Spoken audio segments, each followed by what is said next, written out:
जय श्री राम। माता सीता ने भी अपने कर्मों का फल भोगा था। रामायण की कथा आप सभी ने पढ़ी और सुनी होगी, जिसमें श्री राम और माता सीता के जीवन से जुड़ी पहलुओं को दिखाया गया है। उन्हीं में से एक कहानी में बताया गया है कि कैसे मर्यादा पुरुषोत्तम श्री राम अपनी पत्नी को एक धोबी की बातों में आकर अयोध्या छोड़ जाने के लिए कह दिया। लेकिन क्या आप जानते हैं कि वह धोबी के रूप में जन्मा एक पक्षी था, जिसे श्राप की वजह से माता सीता ने वन में भटकना पड़ा। जी हाँ, आपने सही सुना, माता सीता को श्राप मिला था। आज हम बताएंगे कि देवी सीता किस प्रकार की सजा मिली थी, जो उन्हें वन वन भटकना पड़ा। मिथिला नगरी में राजा जनक राजवंश राज करता था। एक बार के लिए वह जमीन जोत रहे थे। उसी समय वहां एक गधा निकला, जिसमें एक सुंदर कन्या थी। राजा उस कन्या को देखकर बड़ा खुश हुआ। उन्होंने एक कन्या को अपनी पुत्री बना लिया। उसका नाम सीता रखा। एक दिन सीता अपनी सहेलियों के साथ बगीचे में खेल रही थी। वहां उन्होंने तोते का जोड़ा दिखाई दिया, जो बहुत ही खूबसूरत था। वह दोनों पक्षी एक पर्वत की चोटी पर बैठकर बातें कर रहे थे। पृथ्वी पर श्री राम से विख्यात बड़े सुंदर राजा होंगे। उनकी महारानी का नाम सीता होगा। श्री राम सीता के साथ कई वर्षों तक राज करेंगी। धन्य है वह जानकी देवी, धन्य है वह श्री राम जी। तोते की ऐसी बात सुनकर सीता ने सोचा, यह दोनों मेरे बारे में बातें कर रहे हैं। इन्हें पकड़कर अपने जीवन की सारी बातें पूछ लूंगी। इसलिए उन्होंने अपनी सहेलियों से उन दोनों पक्षियों को पकड़ लाने के लिए कहा। उनकी सहेलियां उस पर्वत पर गई और दोनों पक्षियों को पकड़ कर माता सीता के पास ले आई कि तुम बड़े ही सुंदर हो, देखो डरो नहीं, मैं तुम्हें कुछ नहीं कहूँगी। बस तुम मुझे यह बताओ कि तुम कौन हो और कहाँ से आए हो। राम कौन है और सीता कौन?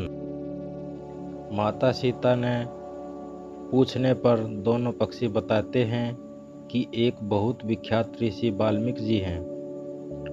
हम दोनों उसी के आश्रम में रहते हैं। महर्षि जी ने रामायण नाम का एक बहुत सुंदर ग्रंथ लिखा है, जिसका पाठ्य वह अपने शिष्यों को नित्य रोज कराते हैं। उन पक्षियों ने भी सीता को बताया, यह भी बताया कि एक यज्ञ के द्वारा प्रसन्न होकर भगवान विष्णु, श्री राम, लक्ष्मण, भरत, शत्रुघ्न के 4 मानव श्री रूप धारण कर पृथ्वी पर आएंगे। वे बड़े होने पर विश्वामित्र और अपने छोटे भाई लक्ष्मण के साथ हाथ में धनुष लिए मिथिला आएंगे और शिव जी का धनुष तोड़कर सीता का से विवाह करेंगे।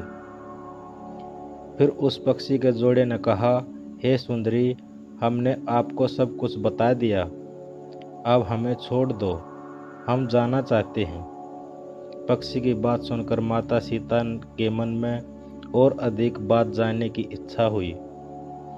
उन्होंने उन पक्षियों से पूछा कि राम कहाँ हैं, वह किसके पुत्र हैं, कैसे वह मिथिला आकर जानकी से विवाह करेंगे। नरतोता बोला कि श्री रामचंद्र मुख कमल के समान सुंदर, नेत्र बड़े बड़े खिले हुए, नासिका ऊंची, पतली भुजाएं, गला शंख के समान होगा। उनका क्या वर्णन करूं, जिनके गुणों का बखान 100 मुख वाला भी नहीं कर सकता। दोनों पक्षी कहते हैं कि हे जानकी देवी, आप धन्य हैं, जो जल्द ही रघुनाथ जी की पत्नी बनकर कई वर्षों तक राज करेंगी।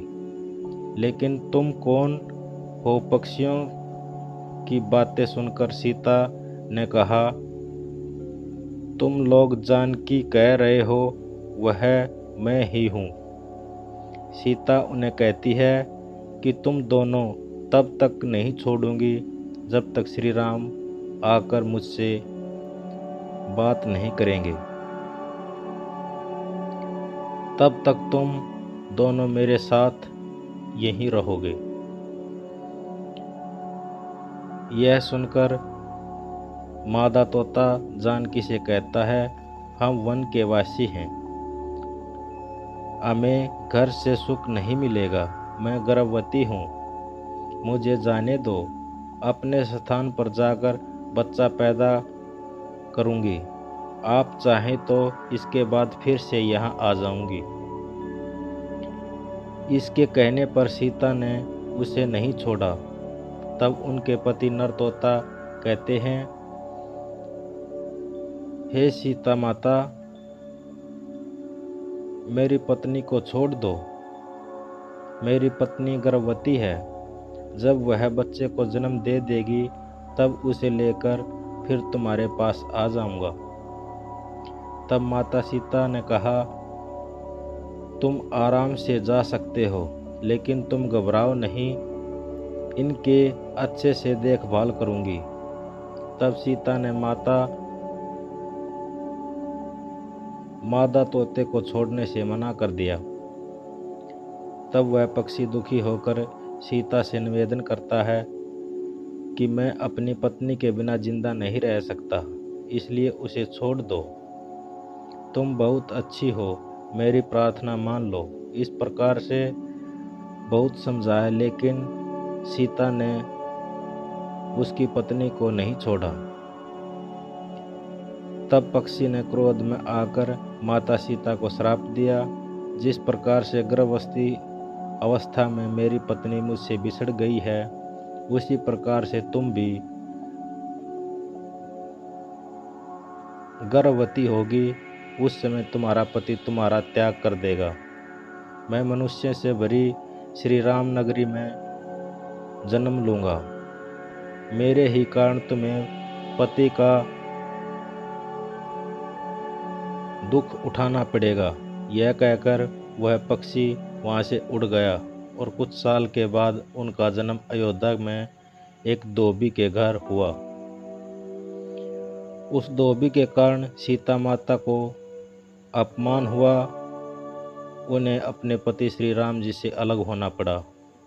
उस तोते के श्राप से सीता माता जी को पति से बिछड़ने का कारण बना।